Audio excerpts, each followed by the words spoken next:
परम पूज्य सोना रिम्पोचे की दूरदर्शी सोच और प्रयासों से परम पावन दलाई लामा के आशीर्वाद से भारत के टेलीविजन इतिहास में पहली बार शुरू हुआ है एक टेलीविजन कार्यक्रम जो समर्पित है भगवान बुद्ध के दर्शन, ज्ञान और बौद्ध परंपराओं को।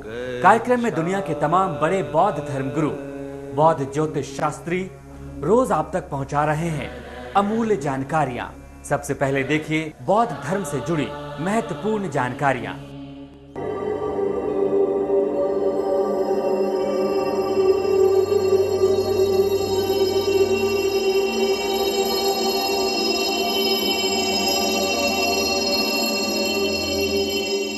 बुद्धिस्ट एस्ट्रोलॉजी के इस एपिसोड में आज हम आपको जानकारी देंगे बिल्ली राशि के बारे में।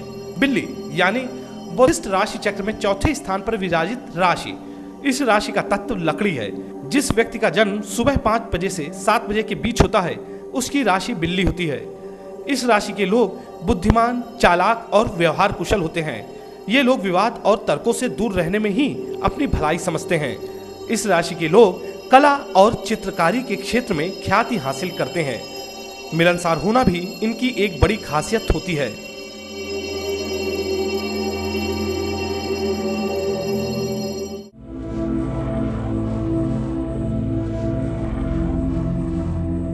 बात करें अगर दूसरी राशि वालों के साथ इनके संबंधों की, तो बकरी राशि में पैदा लोगों की बिल्ली राशि के व्यक्तियों के साथ गहरी निभती है।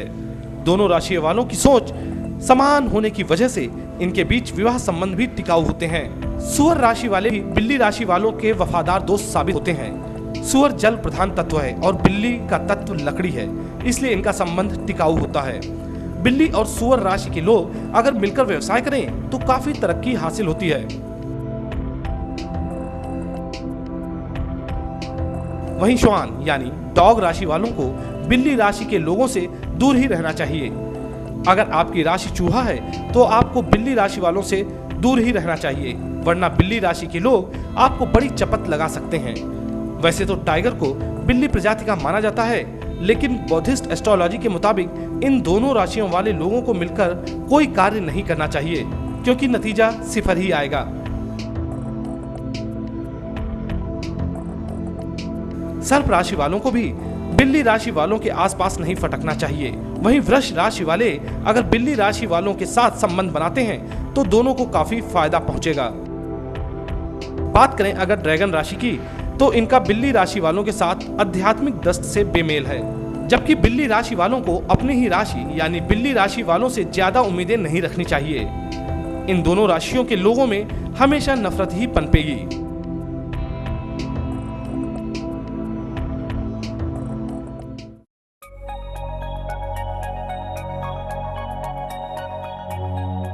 वानर राशि वालों की भी बिल्ली राशि वालों के साथ कभी नहीं निभ सकती। ऐसे में बेहतर यही होगा दूर दूर ही रहें। मुर्गा राशि वालों की भी बिल्ली राशि वालों के साथ बैर भाव रहता है। ऐसे में यही ठीक होगा कोई भी कार्य साथ मिलकर करने की ना सोचें। अश्व राशि वालों का बिल्ली राशि वालों के साथ संबंध तभी निभ सकता है अगर दोनों ही समझदार हैं। अगले एपिसोड में हम आपको जानकारी देंगे ड्रैगन राशि के बारे में।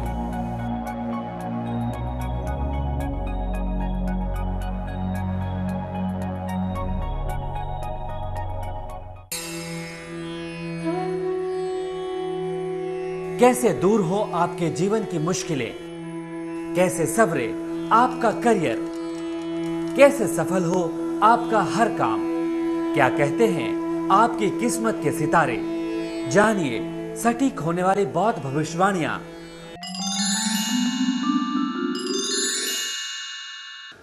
Namaskar, Teshtelek. I'm Tenzin Jimba, an astrologer from Manzikhan. The following are the daily predictions for the month of October based on Buddhist astrology. 12th October, Tuesday, 5th day of 9 lunar month. The element combination of the day is Earth Fire. It's inauspicious combination which brings you burning effect and leads to failure and distractions. People born in the year of monkey and bird need to be more careful on this day. Only bad and immoral activities like defeating enemy and adversary will be more effective on this day. This is of course not a good day for hosting prayer flags. Moreover, Parties and a gathering of relatives and friends may bring damage or loss of property, so you should avoid this kind of gathering on this day. 13 October, Wednesday, 6th day of 9th lunar month. The element combination of the day is earth water. It's a good combination which brings hopes and lead to extreme happiness. So good for promotion and celebration, especially for media and business persons. It is also an auspicious day for raising prayer flags. However, starting any kind of construction work and change of apartment and room should be avoided. 14 October, Thursday, 7th day of 9th lunar month. The element combination of the day is water wind. This combination of element will bring disharmony and separation in your family and friends. So you are advised not to believe in any kind of rumor and gossip. One must also avoid marriage ceremony or engagement on this particular day. BT is also running in the morning till 12 noon from south to north direction. So you are suggested to avoid any kind of medical operation and any other auspicious activities in the morning. However, this day is very good for doing Naga Puja because Lote falls on this day. Thank you. See you tomorrow at same time, same place.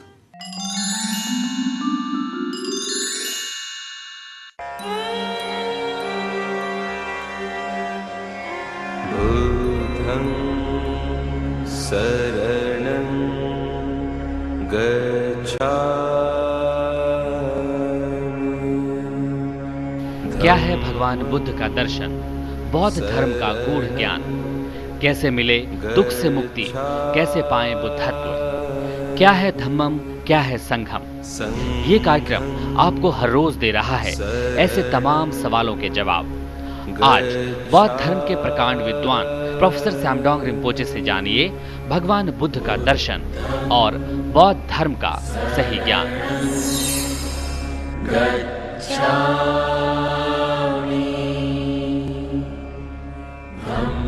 तीन या दुख कैसे आते हैं और इस दुख से निवृत्त होने की मार्ग या उपाय है कि नहीं, इस पर सोचना और इसकी खोज करना, इस पर संशोधन करना हर मनुष्य की परम कर्तव्य बनते हैं।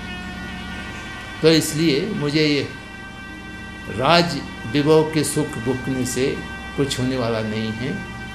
हम दुख निवृत्ति की उपाय खोजने में निकल जाना चाहिए। यह संकल्प उनके हृदय में हुआ और राजपाट और ग्रास सब छोड़ करके वो प्रभुजित हो गए और 6 वर्ष तक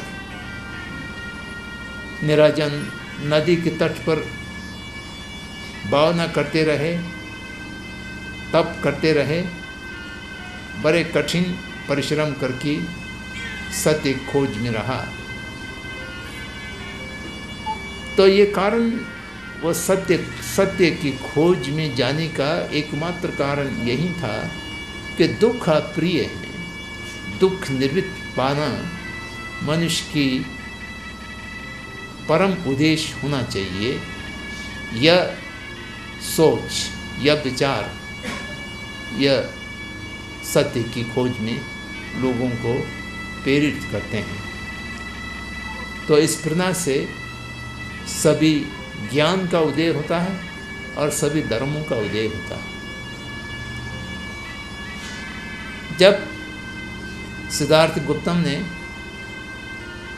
सत्य की खोज में प्रतीत समुत्पन्न की सिद्धांत का अनुभूति हुआ, उनकी समझ में आया कि दुख अकारण नहीं आते हैं। दुख सुख जो कुछ हैं वो अकारण नहीं है, या उसको उत्पन्न करने वाले कोई व्यक्ति विशेष भी नहीं है। कोई व्यक्ति विशेष कहीं पर बैठा हो, वो लोगों को सुख देते हो या दुख देते हो, या दुख से निवारण करते हो या सुख में स्थायी रूप से रहने की व्यवस्था करते हो, ऐसा कोई करता बाहर में नहीं है। ये सब चीज़ हितु प्रत्यय से उत्पन्न होता है, प्रतीत सम उत्पन्न, एक दूसरे पर आश्रित होकर के, और जो हितु हम संचय करते हैं वह फल देते हैं, उसकी परिणाम निश्चित रूप से होता है। जब हम दुख की हेतु को निवारण कर दिया जाएगा तो दुख अपना आप समाप्त हो जाएंगे। बीज को हम जला दिया जाए तो कोई अंकुर उसमें से उगने की, निकलने की संभावनाएं समाप्त हो जाएंगी। जब तक बीज रहेगा तो उससे अंकुर निकलने की संभावना हमेशा बने रहेंगी। जब भी उसकी सही वातावरण और सही प्रतिक्रियाओं को मिलेगा तो उसमें से अंकुर निकलेंगे। दुख निवारण करने वाले कोई बाह्य शक्ति नहीं है, कोई व्यक्ति विशेष के माध्यम से दुख निवृत्त हो सकता है। स्वयं दुख की कारणों को, दुख की हेतु को समाप्त करना होगा, प्राण करना होगा, निवृत्त करना होगा, तब दुख से निवृत्त पा सकते हैं। तो यह उनकी समझ में आया, तब जाकर के वो पत्नी समुत्पन्न के सिद्धांत को अनुलोम विलोम विचार करते रहे, भावना करते रहे, जिसके माध्यम से अंततगत्वा उनका प्रज्ञा उदय हुआ, ज्ञान उदय हुआ, चक्षु उदय हुआ, वह समय के संबुद्ध बन गया, तथागत हो गए। उनकी चित्त से क्लेश आवरण, ज्ञेय आवरण दोनों हट गया। क्लेश आवरण और ज्ञेय आवरण का सबीज प्राण हो जाने पर वह सर्वज्ञ हो गया। त्रिकाल की जो कुछ वस्तु हैं वह उनसे छिपे नहीं रहे, वो सब जाने लगे। तब वह तथागत समय संबुद्ध बने और अपने सारे दुखों की कारणों को बीज सहित, वासना सहित समाप्त कर वह स्वयं बुद्ध हो गए। बुद्ध के अर्थ हैं जगे हुए, सोए नहीं हैं, जगे हुए हैं। वो अविद्या की नींद से एकदम जग गए हैं, तो वो बुद्ध हो गए। उसके बाद अपने अनुभव को लोगों के साथ बांटने के लिए, लोगों को बांटने के लिए और वो दुख निवृत्ति की मार्ग को सबको बताने के लिए धम्मचक्र परिवर्तन करने का इच्छा हुआ। और धम्मचक्र परिवर्तन करने की प्रेरणा भी देने वाले बहुत लोग आए, निवेदन करने वाले भी, प्रजापति वर्मा, देवराज इंद्र, सब लोगों ने कहा कि आप बुद्ध हो गए हैं, आप धर्मचक्र परिवर्तन कीजिए।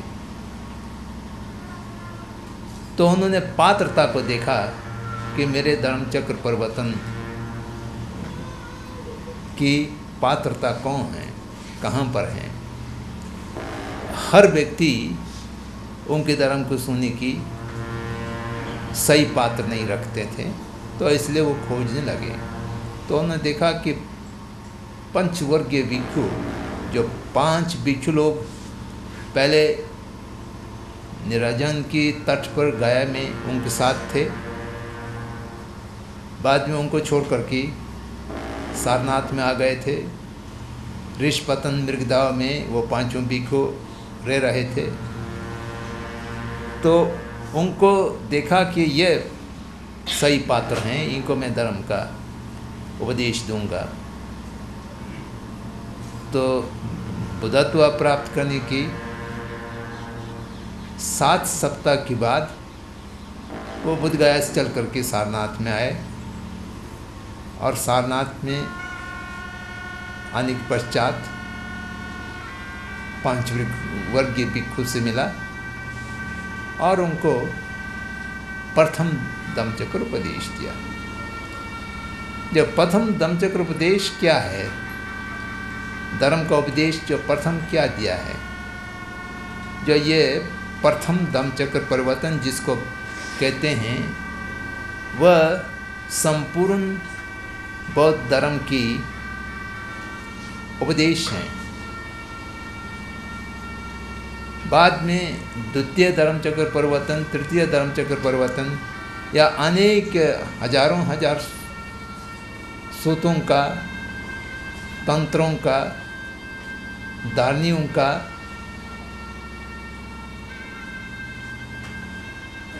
उक्तियों का